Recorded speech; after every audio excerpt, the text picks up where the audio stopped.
ليلا من المسجد الحرام ایک مسجد حرام ہے ایک مسجد اقصی حرم شریف سے چلایا اور جاتے چلاتے فلسطین مسجد اقصی پہنچا اور وہاں فرما دیا جبرائیل کا اذان دے دے آج تمام کے تمام پیغمبر جمع ہوگے اور میرا لاڈلا حبیب رحمت عالم آج تمام پیغمبروں کو امامت کرائے گا اور اسی مسجد میں امام الانبیاء بن جائے گا مسجد حرام میں پلے رہے بڑے ہوئے لیکن امام الانبیاء بنے تو مسجد نبوی میں نہیں مسجد حرام میں نہیں بلکہ مسجد اقصی میں بنایا یہ سفر شروع تھا جانا کہاں تھا بلایا کس نے تھا یہ سفر مسجد حرام سے شروع ہوا شروع ہو کر اقصی تک پہنچا اور پھر معراج ہوئے اسرا کہتے ہیں زمین پر چلنے کو اور معراج کہتے ہیں اوپر چڑھنے کو دونوں سفر ہوئے مسجد حرام سے چلے اقصی میں پہنچے امامت کرائی امام الانبیاء بنے پھر معراج ہو گئی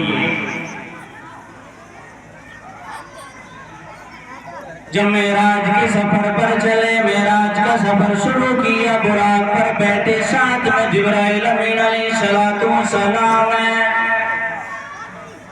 سارے فرشتوں کا سردار ہے تمام فرشتوں کا سردار ہے وہی لانے والا ہے 1,24,000 تمام پیغمبروں کے پاس کتب اور پیغام لانے والا فرشتہ ہے حضرت آقا مدنی کے ساتھ چلا جا رہا ہے پہلے آسمان بھی پہنچا دوسرے پر پہنچا تیسرے پر پہنچا راستے میں عجائبات دکھائی دیے کہیں کچھ دکھائی دیا کہیں کچھ نظر آیا کہیں کچھ دکھتا چلا گیا لیکن پہنچتے جب سدرہ پر پہنچے تو آقا رحمت صلی اللہ علیہ وسلم نے سیدنا جبرائیل امین سے کہا اب کیوں نہیں آتے اب آگے کیوں نہیں چلتے جبرائیل امین نے کہا مجھے آگے اجازت نہیں ہے آپ خود ہی چلے جائیے آگے میں نہیں جا سکتا اسی لیے کہا نا وہ سنتے بھی رہتے ہوں گے آپ سدرہ سے بھی آگے کون گیا جبرائیل امین سے پوچھو معراج کا دولہا کون بنا جبرائیل امین سے پوچھو یہاں سے آگے میری انٹری نہیں ہے میں نہیں جا سکتا مجھے یہی تک حکم تھا پہلے آسمان سے مسجد حرام سے تمہارے ساتھ تھا اقصی تک پہنچا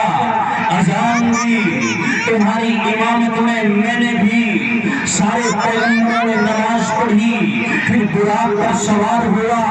پہلے پر پہنچا دوسرے پر پہنچا تیسرے پر پہنچا چوتھے پانچویں پر آیا چھٹے اور ساتویں پر آیا سدرہ تک آیا یہ سدرہ ایک بیری کا درخت ہے یہاں تک آیا آگے میں نہیں جا سکتا اس لیے کہ وہاں تو آگ اور خلا کے عالم موجود ہوگے اور وہاں تمہاری باتیں ہوگی میں وہاں نہیں جا سکتا وہاں جا کر کے کیا باتیں ہوگی کیا گفتگو ہوئی یہ میں آپ کو بتاؤں گا تاکہ تمہاری جو ایک سوچ بن گئی نا دنیا میں گھسنے کی وہ سوچ نکل جائے خلا کے عالم نے اپنے پاس بلا کر کے سبق پردے ہٹا دیے سارے پردے ہٹا دیے اپنے سامنے بٹھا کر کے سلام کیا آپ نے بھی سلام کیا بیٹھ کے باتیں ہونے لگی رسول اللہ نے فرمایا اے خلا کے عالم تمام زمین و آسمان کے مالک میرے دل میں جو شکایت ہے اللہ نے فرمایا کیسی شکایت ہے والضحیٰ واللیل اذا سجا کیسی شکایت ہے میرے محبوبہ بتا تو صحیح کیا تیرا چہرہ نہیں بنا کیا تیری زلفوں کی قسمیں نہیں کھائی تیرے معظم نے بنا، بتا پھر کیا دل میں شک و شکایت ہے، کیا ہے دل میں؟ ہمارے نبی صلی اللہ علیہ وسلم کے دل میں کوئی دنیاوی خواہش نہیں تھی۔